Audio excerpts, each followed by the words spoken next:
Welcome back to my interview on domestic terrorism and the case of the Toronto 18. I'm speaking to its author, Jeremy Kowalski. Thanks for joining us again. It's a pleasure to be here.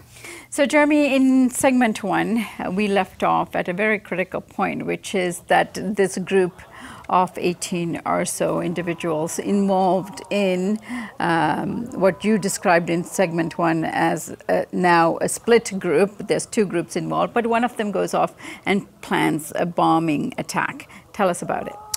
So what happens is, again, just to recount, is that in roughly March of 2006, the group splits. So what we called the leader of the Mississauga group contacts the leader of the Scarborough group and says, that is it, they're through, and then kind of go off on their own trajectory, okay? And the reason for the fracturing of this group was precisely because the leader of the Mississauga group thought that the leader of the Scarborough group was, in effect, a blowhard, right? A person of all words and no action, and then hence you have the splitting of the group. Roughly at around that time, you have the introduction, right, of a second undercover agent who has a background in agricultural sciences and whose uncle, I believe at the time, either owned or was certainly involved with an agricultural chemical supply company. And this individual was introduced as somebody that would be able to help the various figures involved within the Mississauga group to be able to acquire various agricultural chemicals in order to develop bombs. As per the case, the selected targets for these bombs were going to be the Canadian Security Intelligence Service Regional Office in downtown Toronto, the Toronto Stock Exchange, and then an undisclosed military facility located somewhere between Toronto and Ottawa. So following that, these individuals, specifically two, the leader and this one other adult figure, seek to acquire various chemicals in order to develop these bombs. Following a variety of different kind of maneuvers and machinations, these individuals purchase what they thought was ammonium nitrate and other forms of chemicals, which were to be delivered to a storage area. And upon delivery of these chemicals, they were subsequently arrested at the time. And if one looks up on YouTube, you can find actually the arrests of these figures, and you see kind of the scene that unfolded while these figures were being apprehended. Let's talk about the role of the state here. Now, as you said in the earlier segment, there was somebody planted who helped facilitate and really accelerate the workings of these now two groups. But what is the state's role in all of this right now?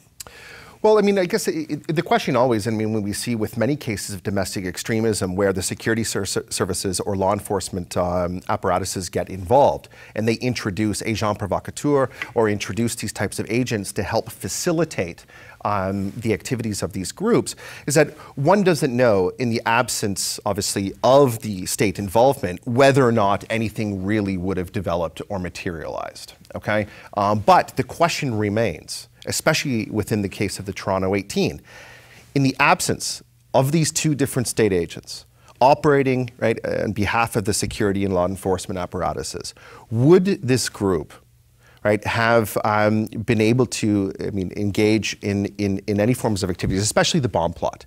I mean, one could say if one goes into a forest and goes camping and engages in various activities, I mean, so the question that's is, would they have carried out a terrorist attack? The question becomes, right, in the absence of state involvement. And I mean, one can say, well, who knows? Because would they have even had the means or the access to any of these things without the state making these materials available to them vis-a-vis their own agents?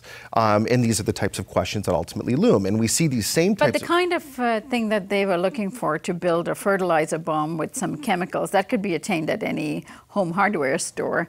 However, though, not necessarily in the quantities that they were looking for, right? Because suspicion would have been raised if one walked into, say, a hardware store and wanted to purchase several bags of ammonium nitrate in addition to hexamine tablets, right, and other things. And so in terms of the quantity, it was to be represented, right, that these were student farmers that were seeking to acquire these materials. So was a terror attack prevented?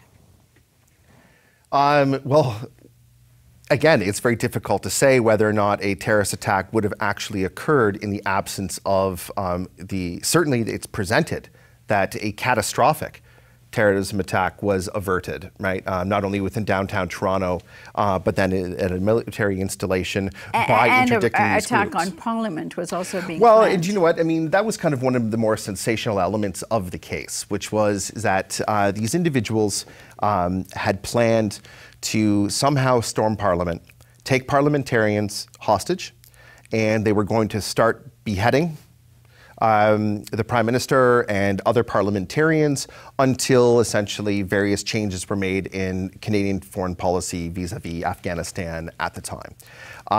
That was a demand of the group. That was going to be a demand of the group. However, beyond this kind of rhetoric, which happened to be made while they were traveling in an automobile and it was being surveilled right at the time, and an intercept was actually collecting this data. There is no evidence that was presented that anything beyond conversation had materialized in any way. I mean, when one looks actually closely at the case, these people at the time actually didn't even know who the Canadian Prime Minister was. Okay, and so beyond... How do we know that? Within the intercepts, they actually weren't able to identify who the Prime Minister was actually by name. Right, and so there was a lack of knowledge, right? And again, one could look at this was just a lot of conversation rather than the intent being to actually carry out these particular acts. However, the corporate media certainly gravitated to this as a spectacular development within the group, that there were plans to behead the Prime Minister, right? I mean, because obviously, I mean, again, sensationalism with respect to the war on terror sells. Right. Which brings us to the question of how the media covered this event. Your book very eloquently lays out a number of key newspapers in Canada that actually takes and presents this in a way as a homegrown terror sleeper cell taking place in Canada, and at the time, as you said, all the television networks were on this, covering it 24/7, as it is here in the United States. If such an event happened here, CNN is on it, 24/7. So give us a sense of how the media covered this and how it fed the kind of Islamophobia, and as I said in the introduction to part one, the kind of counterterrorism activity that we see today. Absolutely.